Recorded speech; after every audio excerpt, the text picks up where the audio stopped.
Good morning, everybody. Good morning, Dad. Very happy to be here. Today is a extremely important day. 7 years ago today, we lost Mom in her battle with cancer, and we're going to talk about the trials, the tribulations, the test of faith, and most importantly, Mom's legacy. But before we get there, I want the audience to know who was Mom, what she was about. She was more than just cancer. She lived a wonderful life.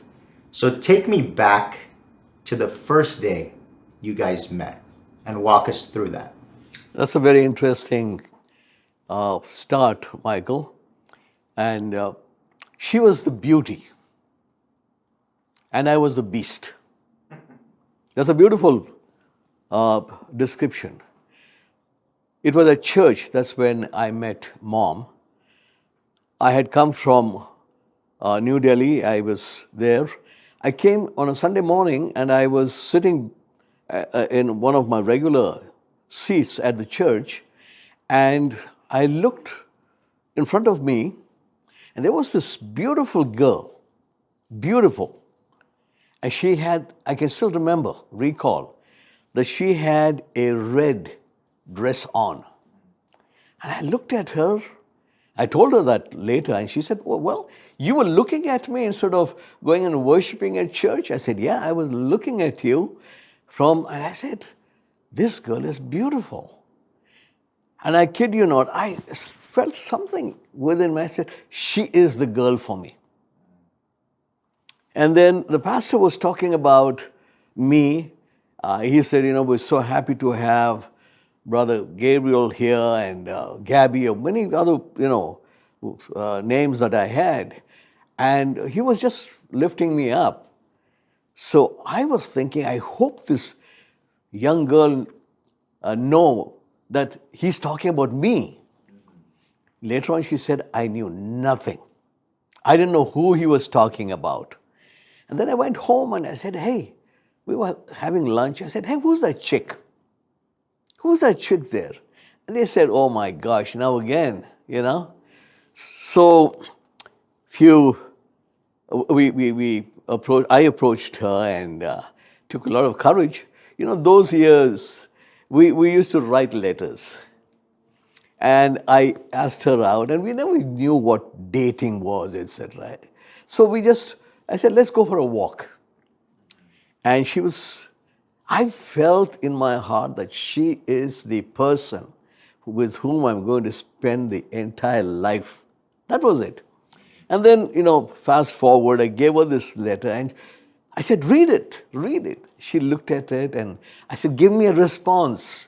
Those days we were, unlike now, this is a fast-paced world, but those days it was, we went at a certain pace.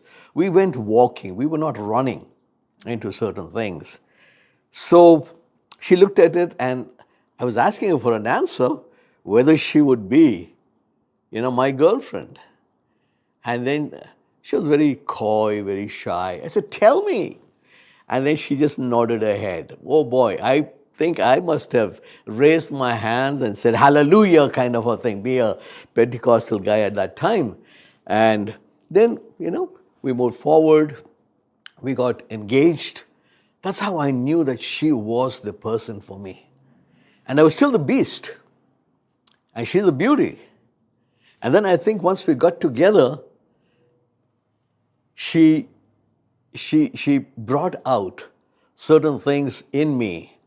And I was a youth leader there.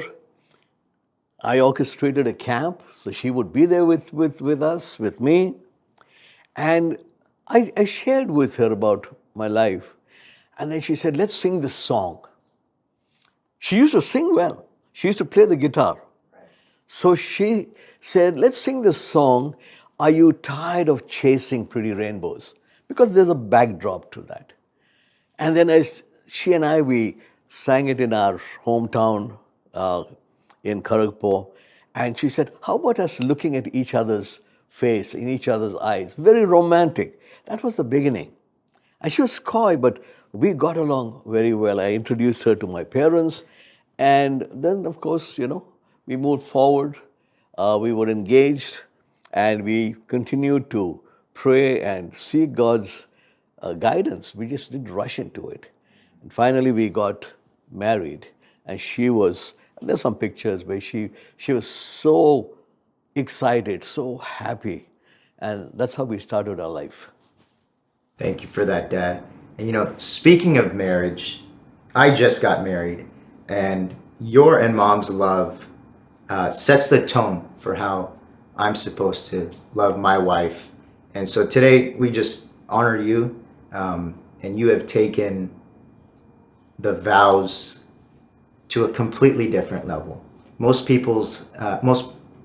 love stories end till death do us part. You have taken it to another dimension. So, right off the rip, real raw and vulnerable, what do the vows in sickness and in health mean to you? Well, we're really now going to fast forward when she was at the hospital. And I just want to let our audience know this is not rehearsed. And at times, if you see our tear glands get activated, it's because of the emotions. And it's just the love for mom that evokes those responses. Now, she was at the hospital at City of Hope, and she had a lot of these tubes running through her body, and I guess it was around 2:33 in the afternoon. The hallway in the hospital was very quiet. You could hear an occasional walk, footsteps. And she sat down, and I was sitting on a chair. And then she said, she used to call me Sweetu. She said, "Why don't you come and sit next to me?" And I said, "No, I can't do that because that's a hospital bed." And mom was very assertive. If I didn't listen to her the first time, she would go graduate, and then from sweet to sweetheart, then she would land up at Mr. Rufus. So before you get there, I would take action. So she said, "Come and sit down." So I sat down next to her. Very, delicately I sat down because it's the hospital bed. And then she said, "Put your arms around me." I said, "No, sweetheart, no, I can't do that because all these tubes, it'll hurt you." In a very assertive tone, she said, "Put your arms around me," which means, Gabriel Rufus, obey your wife right now. I put my arms around her. And this was very delicate, very raw, very profound, very real, because now we were talking heart to heart. She was there on the hospital bed, cancer with all the tubes running. And then she said, "Sweetheart, why are you doing all this for me?" Now, that was a loaded question. Well, I went, I sat down next to her, I put my arms around her, but this was a loaded question. And I turned my face.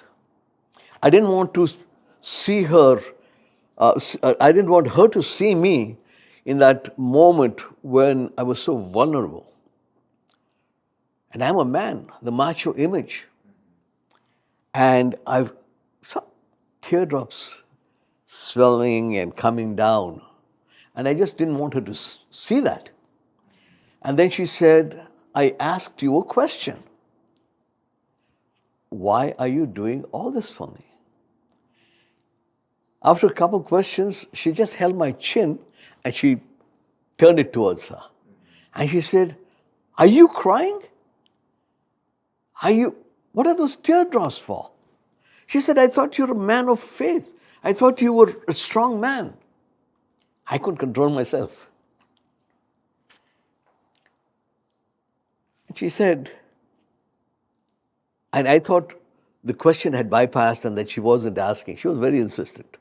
She said, "I am still waiting for the answer." So I said, Mama, you want me to tell you? I'm doing this because I love you. And you know what she said? What took you so long? What took you so long? And she said, sweetheart, we did it. In sickness or in health, in rich or poor, we did it.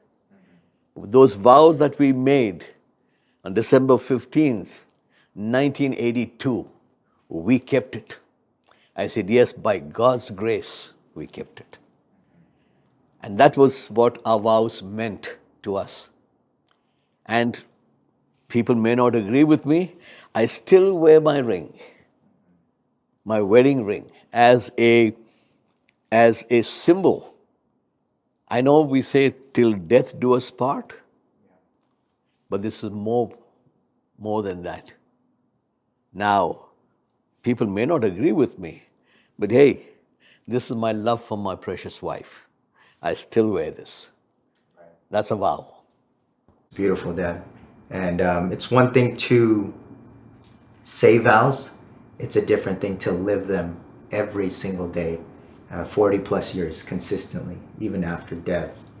And, you know, this was undoubtedly the hardest chapter of our lives.